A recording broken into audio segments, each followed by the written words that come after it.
प्रेम से बोलिए मानव भगवान की जय। आज का विषय है मानवता के संबंध में।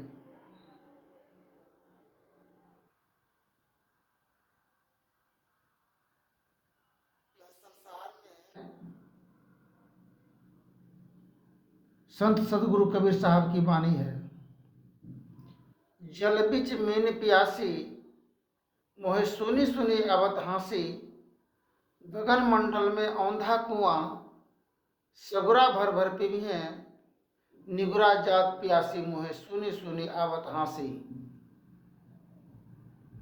दो पक्ष के लोग हैं संसार में, एक है शाकाहारी, दूसरा है मांसाहारी। सभी संत महापुरुषों की वचन है कि शाकाहार जीवन करने से मानव के जीवन में कोई कलेश, विघ्न,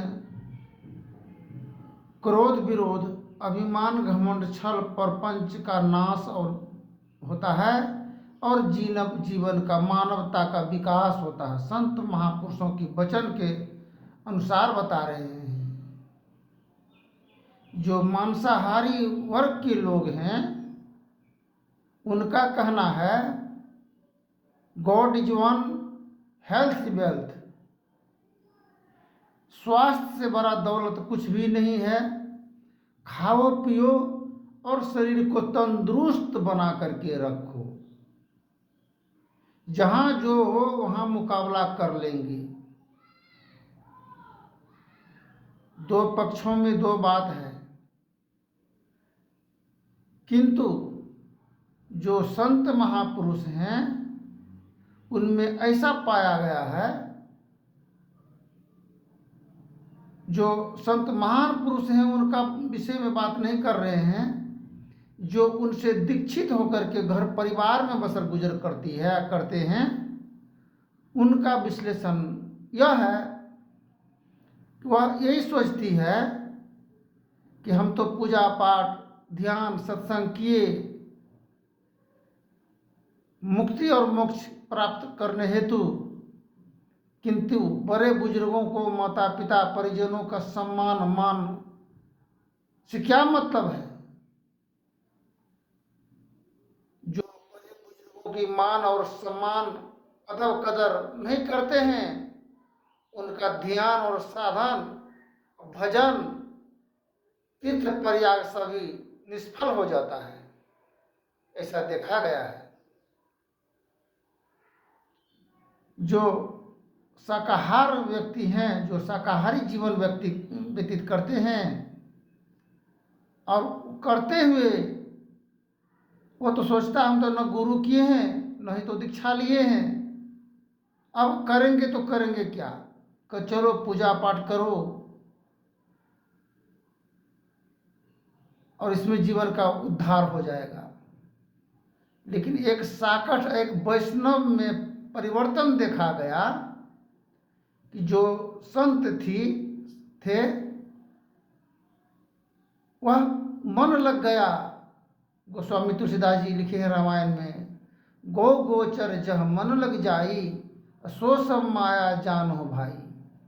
मन लग गया ध्यान साधन पूजा पाठ में, किंतु सेवा भाव में असमर्थ रहे, नहीं कर पाए। मन में यही हुआ कि हम इसको ही करने से उद्धार हो जाएगा, कल्याण होगा। उसके घर परिवार में कलह, तबाही, हर रोगग्रस्त, हर प्रकार की तंगी देखा गया। सेवा से वंचित मानव का कदापि कल्याण नहीं होता। सबसे बड़ा सेवा सतगुरु चरण टहल नित करिए, नर्तन के फल यही है। जुगन जुगन भव भटकत बीते, अब भव बाहर ले हो। पशु पक्षी कृमि आदि योनि में भर में हूँ बहुबार हो। नर्तन अभी कृपा कर दीन्हो, अब प्रभु करौ उबार हो। आस त्रास भव भाव सकल ही, मम मन कर जत जाल हो। सकल सिमिटी तुम रो पद लागो, में ही के यही अर्ज हाल हो।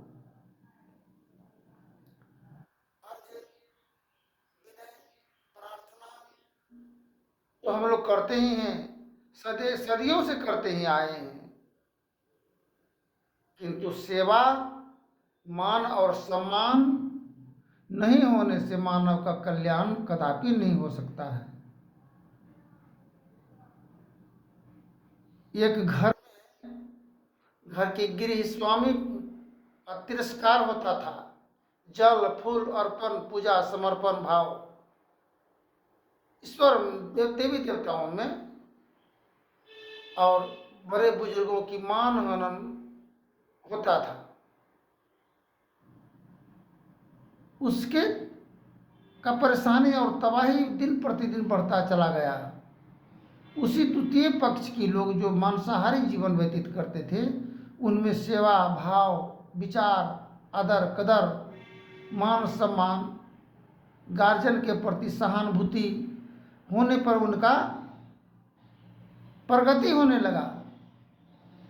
एक दिन ऐसा हुआ जब उन्नति और वृद्धि और प्रगति की ओर जब अग्रसर हुए, उच्च शिखर पर जब प्रवेश किए, धन संपदा जब बढ़ गया, अब वह मानहनन, इतना जुल्म ढाने की चाह करने लगे, वो किसी को नहीं गुदानता था। जो मांस मछली खाते हैं, अंडा मुर्गा आदि इत्यादि, तब कहते दो कोर बेसिए खेलो जाइ छै कि न राक्षसी भोजन छिए। तो राक्षसी भोजन करने से मानव का मनोवृत्ति बिगड़ जाता है। मनोवृत्ति बिगड़ जाने से मनुष्य का जीवन बेहाल हो जाता है। तो गार्जियन सोचा मन में, ये तो जो संत प्रवृत्ति के थे उनमें भी अहंकार भावना, पूजा पाठ ध्यान साधन का, और उसमें खान पान का अहंकार भाव वर्चस्व होते हवाते समय बीतता चला गया। जब द्वितीय पक्ष साकठ वर्गों की लोग से जब इस संत प्रवृत्ति के विचारधारकों के ओर जब आक्रमण होने लगा, पूर्ण आक्रमण, कोई पहचान नहीं, चाह गई चिंता गई, मनमा है बेपरवाह, जिसको कछु नहीं चाहिए वही मानव है शहंशाह। अब संत महापुरुष के जो वर्ग के लोग थे, वो हाय बद्दुआ श्राप त्राही त्राही मचने लगा, बद्दुआ कहर बरसने लगा। यह आपसी रंजिश और कहर बद्दुआ से मानव का जीवन पतन की ओर चला जाता है। नारी पुरुष जब एकमति होई, जुग जुग राज करे जग सोई। बिनु सत्संग विवेक न होई, राम कृपा बिनु सुलभ न सोई। जाको रही भावना जैसी, प्रभु मूर्ति देखे तिन तैसी। कहने की तात्पर्य यह है कि भरोसा और विश्वास और आशा किसी पर नहीं करना चाहिए। किसी पर, अपने आप पर भरोसा और अपने आप पर विश्वास करने से कल्याण होगा। तो अपने आप पर भी भरोसा और विश्वास करने से मानव असमर्थ होता है। क्यों होता है? उनके अंतर हृदय जगत में ऐनक में लगी है काजी, तो दरस कहाँ से पाई। अंतर में मन मलिन कुलीन विचारधाराओं का अंत, ध्यान साधन ध्यानाभ्यास करो सदी, चातक दृष्टि बनाई हो, लखत लखत छवि बिंदु प्रभु का ज्योति मंडल धस जाई हो। जिस प्रकार कपड़ा धोते हैं, सर्फ साबुन देते हैं, वही शरीर का पहना हुआ वस्त्र गंदा होता है। ये सदियों से ये मन चलते चलते गंदगी मन अंतर हृदय में बसा हुआ है, ये तुरंत सफा नहीं होता है। करत करत अभ्यास जरमति होत सुजान, रसरी अवत जात सिल पर परत निशान। जिस प्रकार कपड़ा धोने में के क्रम में कई बार पानी से धोना पड़ता है, कई बार तब कहीं सफा होता है। इसी प्रकार ये मन ध्यान साधन करते करते पहले मन का गंदगी निकलता है। लोग साकट वर्ग की लोग कहते हैं मांसाहारी कि संत तो हुआ, दीक्षा लिए, किंतु सिर्फ घृणित विचार को व्यक्त करते हैं, गाली गलौज बोलते हैं, आपसी रंजिश उसी के घर में है। जो साकट वर्ग के लोग दीक्षा नहीं लिए वो उनका कहना है, किंतु संत महापुरुष दीक्षा तो लिए किंतु वो अभी करेंगे क्या?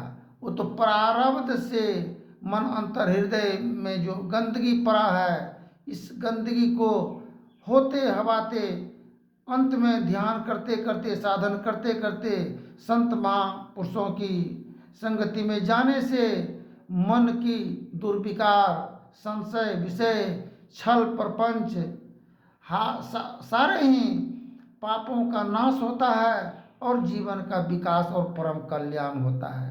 उनके जीवन से ज्योति प्रज्वलित होने लगता है। जहाँ भी बैठते हैं जाते हैं तो वहाँ पर उनके प्रभाव से लोग, जिस प्रकार गुलाब की खुशबू से मन हर्षित उल्लास होता है, इसी प्रकार उनके दर्श परस मन हर्षित भयो, छूटी गयो भ्रमजाल, साहेब की आरती हो। आरती गरीब निवाज, साहेब की आरती हो।